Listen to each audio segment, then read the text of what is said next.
اسی طرح حکم بن آس بھی ان حضرت کے ساتھ مسخراپن کرتا تھا۔ ایک روز اب چلے جا رہے تھے، یہ آپ کے پیچھے چل پڑا، آپ کا مذاق اڑانے کے لیے منہ اور ناک سے طرح طرح کی آوازیں نکالنے لگا۔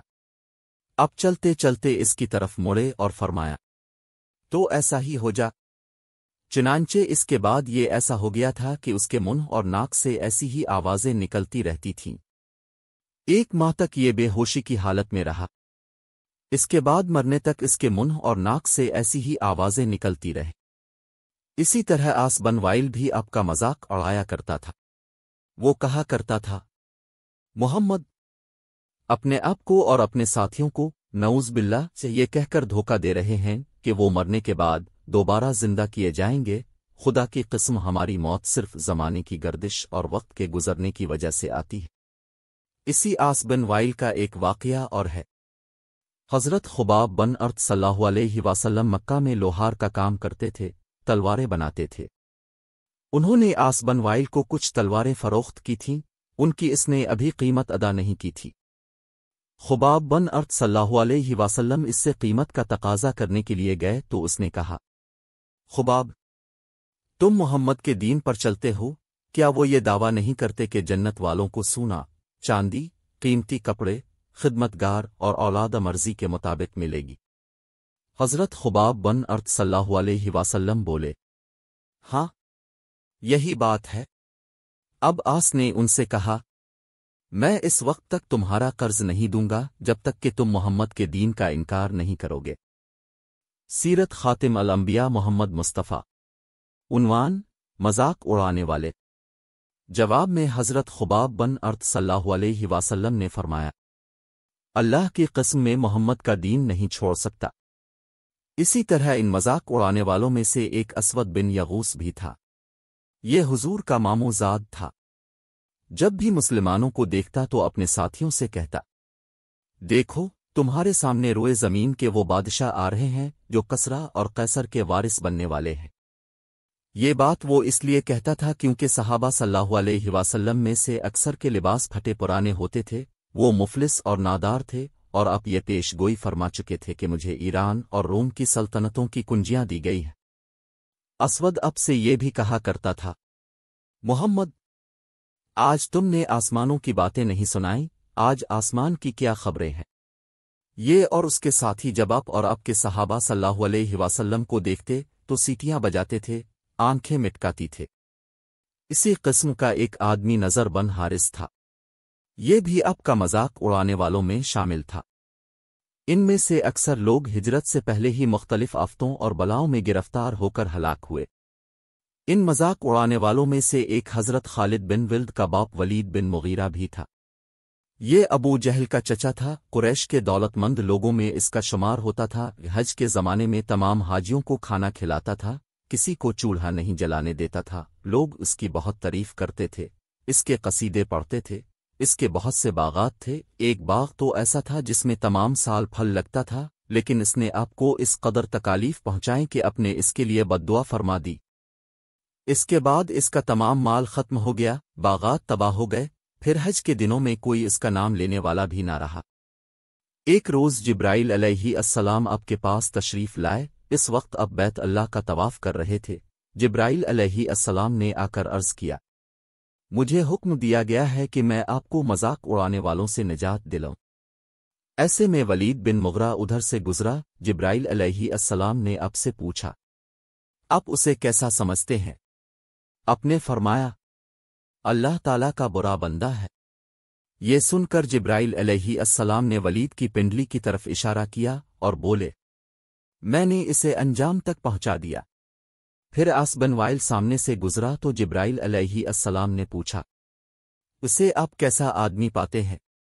آپ نے فرمایا، یہ بھی ایک برا بندہ ہے۔ حضرت جبرائیل علیہ السلام نے اس کے پیر کی طرف اشارہ کیا اور پھر بولے، میں نے اسے انجام تک پہنچا دیا ہے۔ اس کے بعد اسود وہاں سے گزرا۔ اس کے بارے میں اپنے یہی فرمایا کہ برا آدمی ہے۔ حضرت جبرائیل علیہ السلام نے اس کی آنکھ کی طرف اشارہ کیا اور بولے، میں نے اسے انجام تک پہنچا دیا ہے۔ پھر حارث بن اطلحہ گزرا۔ حضرت جبرائیل علیہ السلام نے اس کے پیٹ کی طرف اشارہ کر کے کہا میں نے اسے انجام تک پہنچا دیا ہے۔ اس واقعے کے بعد اسود بن یغوث اپنے گھر سے نکلا تو اس کو لو کے تھپیڑوں نے جھلسا دیا۔ اس کا چہرہ جل کر بالکل سیاہ ہو گیا۔ جب یہ واپس اپنے گھر میں داخل ہوا تو گھر کے لوگ اسے پہچان نہ سکے۔ انہوں نے اسے گھر سے نکال دیا اور دروازے بند کر دیا۔ اس کے ساتھ ہی یہ زبردست پیاس میں مبتلا ہو گیا، مسلسل پانی پیتا رہتا تھا، یہاں تک کہ اس کا پیٹ پھٹ گیا۔ حارث بن اطلحہ کے ساتھ یہ ہوا کہ اس نے ایک نمکین مچھلی کھا لی، اس کے بعد اسے شدید پیاس نے یہ پانی پیتا رہا، یہاں تک کہ اس کا بھی پیٹ پھٹ گیا۔ ولید بن مغیرہ ایک روز ایک شخص کے پاس سے گزرا، وہ شخص تیر بنا رہا تھا۔ اتفاق سے ایک تیر اس کے کپڑوں میں الجھ گیا۔ ولید نے تکبر کی وجہ سے جھک کر اس کا تیر نکالنے کی کوشش نہ کی اور آگے بڑھنے لگا تو وہ تیر اس کی پنڈلی میں چبھ گیا۔ اس کی وجہ سے زہر پھیل گیا اور وہ مر گیا۔ آس بن وائل کے تلوے میں ایک کانٹا چبھا، اس کی وجہ سے اس کے پیر پر اتنا ورم آ گیا کہ وہ چکی کے پاٹ کی طرح چپٹا ہو گیا۔ اسی حالت میں اس کی موت واقع ہو گئی۔ حضرت ابن عباس کا روایت کے مطابق یہ لوگ ایک ہی رات میں ہلاک ہوئے تھے۔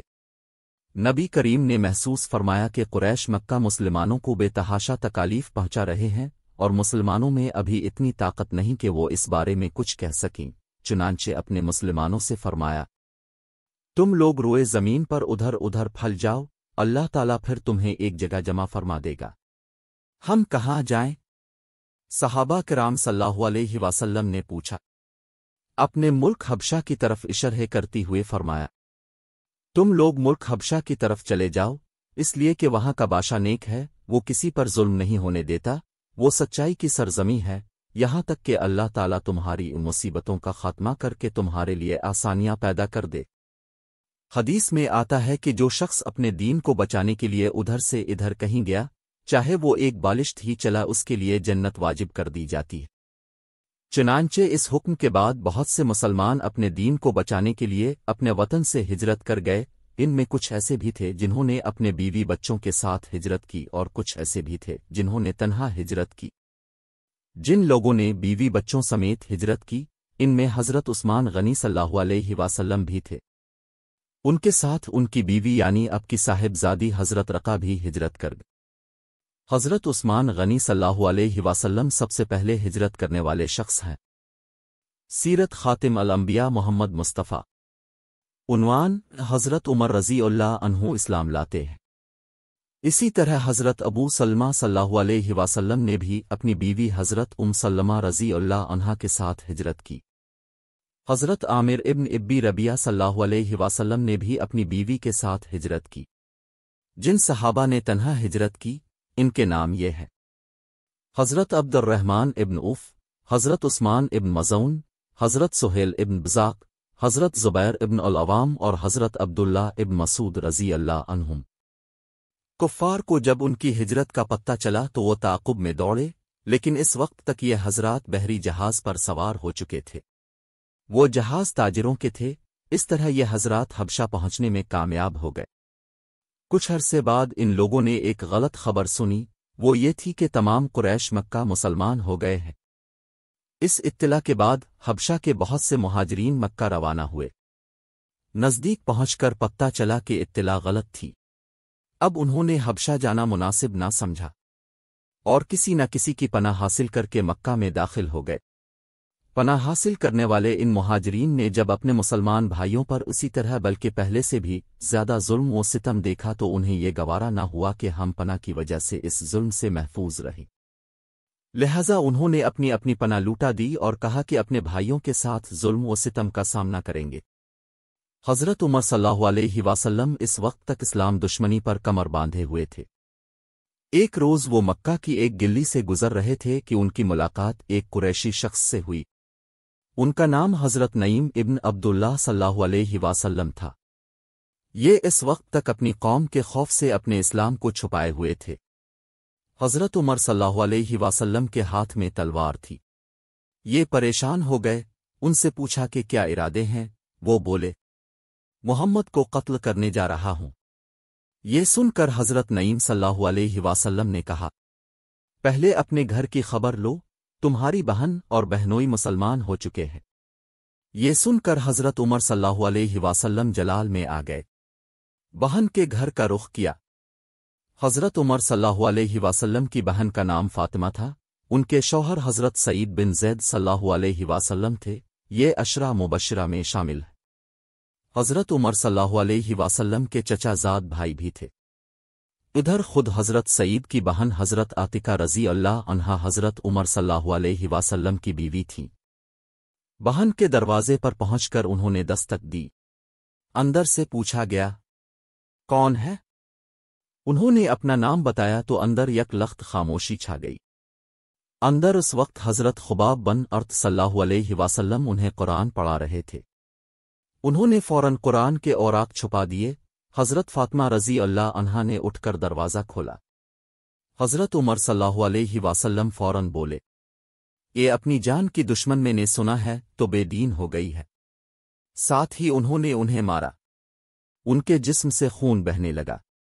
خون کو دیکھ کر بولے، عمر تم کچھ بھی کر لو، میں مسلمان ہو چکی ہوں۔ اب حضرت عمر صلی اللہ علیہ وسلم نے پوچھا، یہ کون سی کتاب تم پڑھ رہے تھے؟ مجھے دکھاؤ۔ حضرت فاطمہ رضی اللہ عنہا بولے، یہ کتاب تمہارے ہاتھ میں ہرگز نہیں دی جا سکتی، اس لیے کہ تم ناپاک ہو، پہلے غسل کر لو پھر دکھائی جا سکتی ہے۔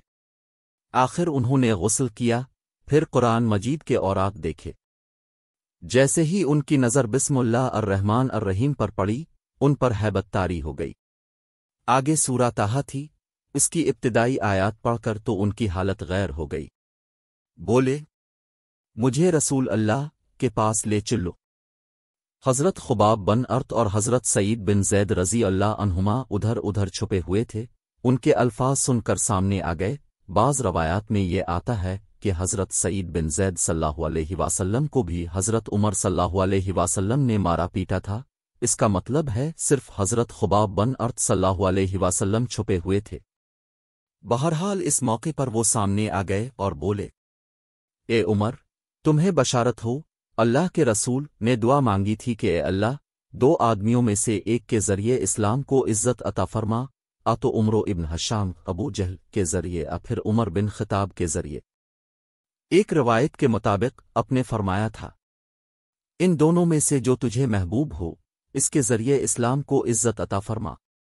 اپنے یہ دعا بدھ کے روز مانگی تھی۔ جمعرات کے روز یہ واقعہ پیش آیا۔ حضرت خباب بن ارت اور حضرت سعید بن زید رضی اللہ عنہما انہیں دار ارقم لے گئے۔ دروازے پر دستک دی گئی۔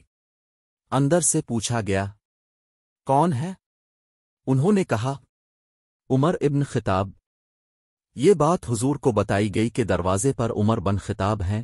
اپنے ارشاد فرمایا، دروازہ کھول دو، اگر اللہ تعالی نے اس کے ساتھ خیر کا ارادہ فرمایا ہے تو ہدایت پالے گا۔ دروازہ کھولا گیا۔ حضرت حمزہ صلی اللہ علیہ وسلم نے انہیں اندر آنے کی اجازت دی، پھر دو صحابہ نے انہیں دائیں بائیں سے پکڑ کر آپ کی خدمت میں پہنچایا۔ اپنے فرمایا، انہیں چھوڑ دو۔ انہوں نے حضرت عمر صلی اللہ علیہ وسلم کو چھوڑ دیا۔ وہ نبی اکرم کے سامنے بیٹھ گئے، اپنے ان کے کرتے کا دامن پکڑ کر انہیں اپنی طرف کھینچا اور فرمایا، اے ابن خطاب، اللہ کے لیے ہدایت کا راستہ اختیار کرو۔ انہوں نے فوراً کہا، میں گواہی دیتا ہوں کہ اللہ تعالی کے سوا کوئی معبود نہیں اور یہ کہ آپ اللہ کے رسول ہیں۔ ان کے یہ الفاظ سنتے ہی نبی اکرم اور مسلمانوں نے خوشی سے بے تاب ہو کر اس قدر زور سے تکبیر کہی، مکہ کے گوشے گوشے تک یہ آواز پہنچ گئی۔ اپنے 3 بار ان کے سینے پر ہاتھ مار کر فرمایا، اے اللہ، عمر کے دل میں جو میل ہے اس کو نکال دے اور اس کی جگہ ایمان بھر دے۔ اس کے بعد حضرت عمر صلی اللہ علیہ وسلم قریش کے پاس پہنچے، انہیں بتایا کہ وہ اسلام لے آئے ہیں۔ قریش ان کے گرد جمع ہو گئے اور کہنے لگے، لو عمر بھی بے دین ہو گیا ہے۔ عتبہ بن ربیعہ اب پر جھپٹا، لیکن اپنے اسے اٹھا کر زمین پر پٹخ دیا، پھر کسی کو ان طرف بڑھنے کی جرت نہ ہوئی۔ اس کے بعد اپنے اعلان فرمایا، اللہ کی قسم، آج کے بعد مسلمان اللہ تعالی کی عبادت چھپ کر نہیں کریں گے۔ اس پر نبی اکرم مسلمانوں کے ساتھ دار ارقم سے نکلے۔ حضرت عمر صلی اللہ علیہ وسلم تلوار ہاتھ میں لیے آگے آگے چل رہے تھے، وہ کہتے جا رہے تھے، لا الہ الا اللہ محمد رسول اللہ، یہاں تک کہ سب حرم میں داخل ہو گئے۔ حضرت عمر صلی اللہ علیہ وسلم نے قریش سے فرمایا، تم میں سے جس نے بھی اپنی جگہ سے حرکت کی، میری تلوار اس کا فیصلہ کرے گی۔ سیرت خاتم الانبیاء محمد مصطفیٰ۔ عنوان: نجاشی کے دربار میں۔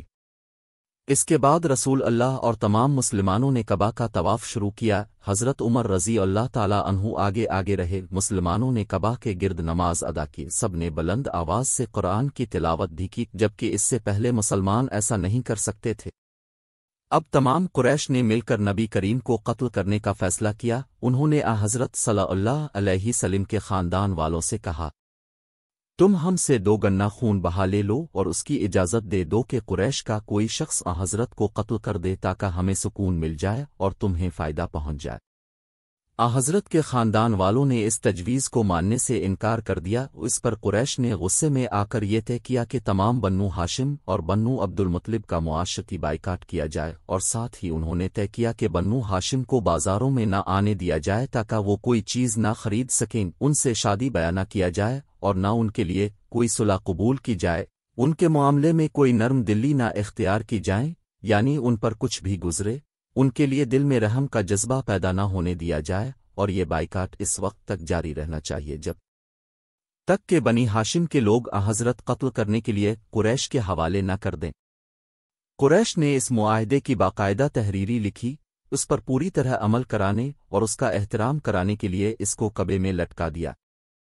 اس معاہدے کے بعد ابو لہب کو چھوڑ کر تمام بنی ہاشم اور بنی عبد المطلب شیب ابی طالب میں چلے گئے۔ یہ مکہ سے باہر ایک گھاٹی تھی۔ ابو لہب چونکہ قریش کا پکا طرفدار تھا اور اب صلی اللہ علیہ وسلم کا بدترین دشمن بھی تھا، اس لیے اسے گھاٹی میں جانے پر مجبور نہ کیا گیا۔ یوں بھی اس نے نبی کریم کے قتل کے منصوبے میں قریش کا ساتھ دیا تھا، ان کی مخالفت نہیں کی تھی۔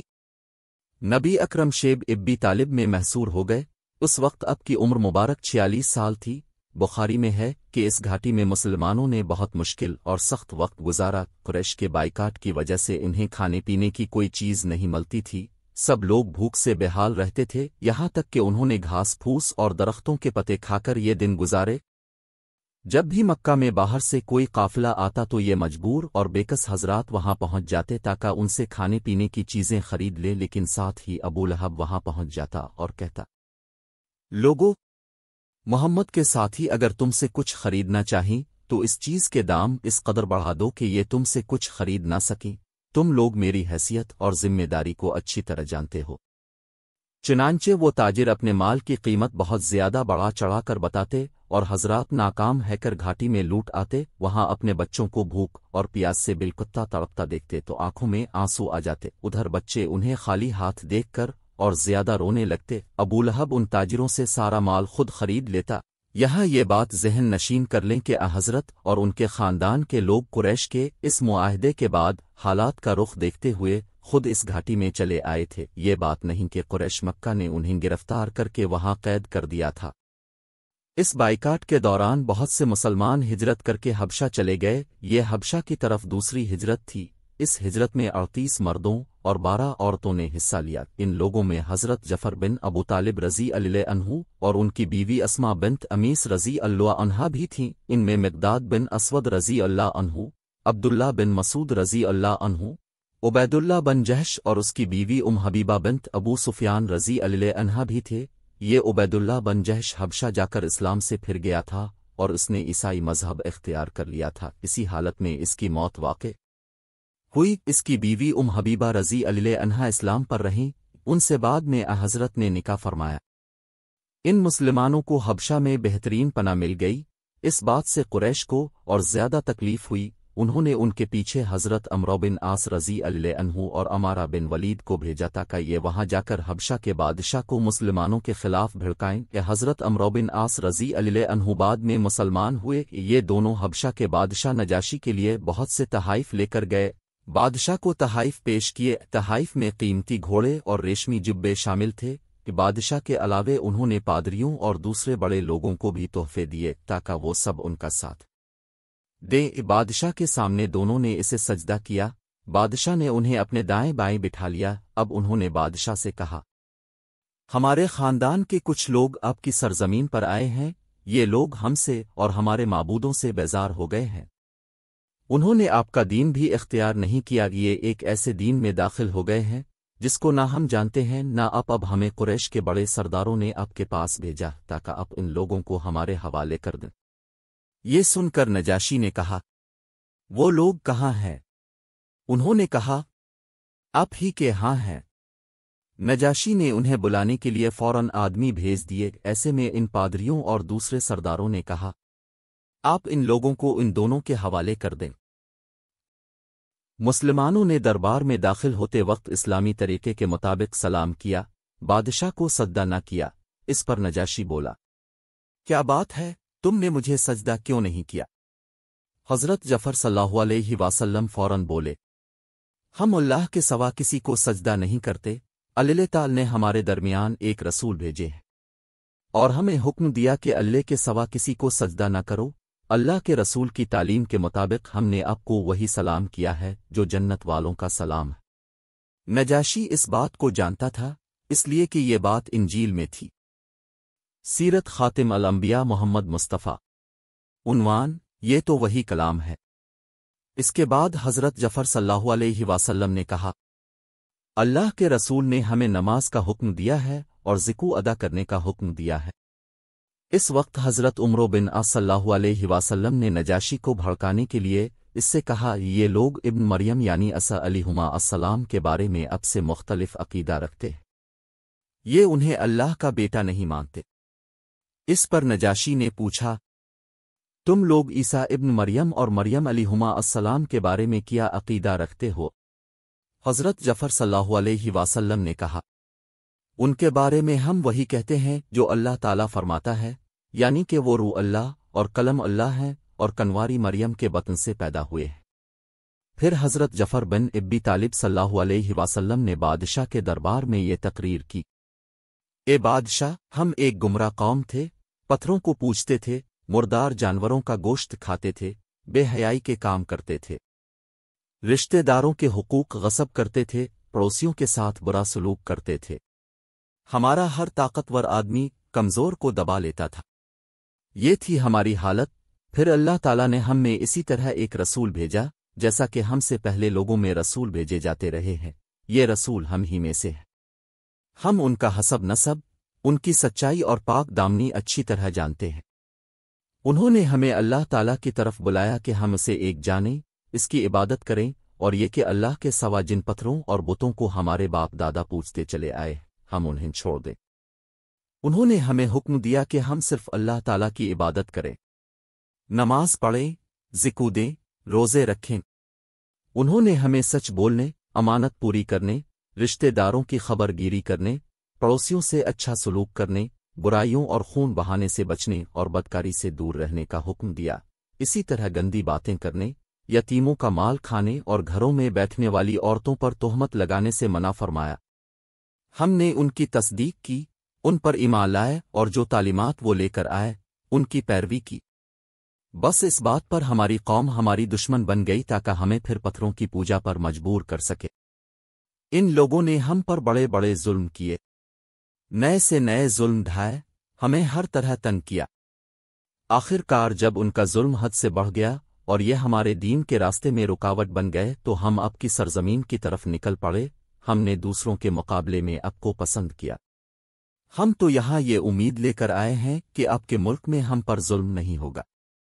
حضرت جعفر صلی اللہ علیہ وسلم کی تقریر سن کر نجاشی نے کہا، کیا آپ کے پاس اپنے نبی پر آنے والی وحی کا کچھ حصہ موجود ہے؟ ہاں، موجود ہے، جواب میں حضرت جعفر بولے، وہ مجھے پڑھ کر سنائیں۔ نجاشی بولا۔ اس پر انہوں نے قرآن کریم سے سورہ مریم کی چند ابتدائی آیات پڑھے۔ آیات سن کر نجاشی اور اس کے درباریوں کی آنکھوں میں آنسو آ گئے۔ نجاشی بولا، ہمیں کچھ اور آیات سناؤ۔ اس پر حضرت جعفر نے کچھ اور آیات سنائی۔ تب نجاشی نے کہا، اللہ کی قسم، یہ تو وہی کلام ہے جو حضرت عیسیٰ علیہ السلام لے کر آئے تھے، خدا کی قسم میں ان لوگوں کو تمہارے حوالے نہیں کروں گا۔ اس طرح قریشی وفد ناکام لوٹا۔ دوسری طرف مکہ کے مسلمان اسی طرح گھاٹی شیب ابی طالب میں مقیم تھے، وہ اس میں 3 سال تک رہے۔ یہ 3 سال بہت مصیبتوں کے سال تھے۔ اسی گھاٹی میں حضرت عبداللہ ابن عباس صلی اللہ علیہ وسلم پیدا ہوئے۔ یہ حالات دیکھ کر کچھ نرم دل لوگ بھی غمگین ہوتے تھے۔ ایسے لوگ کچھ کھانا پینا ان حضرات تک کسی نہ کسی طرح پہنچا دیا کرتے تھے۔ ایسے میں اللہ تعالیٰ نے اب صلی اللہ کو اطلاع دی کہ قریش کے لکھے ہوئے معاہدے کو دیمک نے چاٹ لیا ہے۔ معاہدے کے الفاظ میں سوائے اللہ کے نام کے اور کچھ باقی نہیں بچا۔ حضرت صلی اللہ نے یہ بات ابو طالب کو بتائی۔ ابو طالب فورا گئے اور قریش کے لوگوں سے کہا، تمہارے عہد نامے کو دیمک نے چاٹ لیا ہے اور یہ خبر مجھے میرے بھتیجے نے دی ہے۔ اس معاہدے پر صرف اللہ کا نام باقی رہ گیا ہے۔ اگر بات اسی طرح ہے جیسا کہ میرے بھتیجے نے بتایا تو معاملہ ختم ہو جاتا ہے، لیکن اگر تم اب بھی باز نہ آئے تو پھر سن لو، اللہ کی قسم، جب تک ہم میں آخری آدمی بھی باقی ہے اس وقت تک ہم محمد صلی اللہ کو تمہارے حوالے نہیں کریں گے۔ یہ سن کر قریش نے کہا، ہمیں تمہاری بات منظور ہے، ہم معاہدے کو دیکھ لیتے ہیں۔ انہوں نے معاہدہ منگوایا، اس کو واقعی دیمک چاٹ چکی تھی، صرف اللہ کا نام باقی تھا۔ اس طرح مشرک اس معاہدے سے باز آ گئے۔ یہ معاہدہ جس شخص نے لکھا تھا اس کا ہاتھ شل ہو گیا تھا۔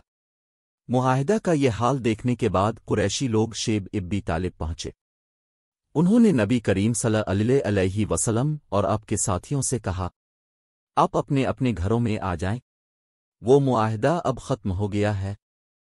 اس طرح 3 سال بعد نبی اکرم صلی اللہ علیہ وسلم اور آپ کے ساتھی اپنے گھروں کو لوٹ آئے اور ظلم کا یہ باب بند ہوا۔ اس واقعے کے بعد نجران کا ایک وفد آپ کی خدمت میں حاضر ہوا۔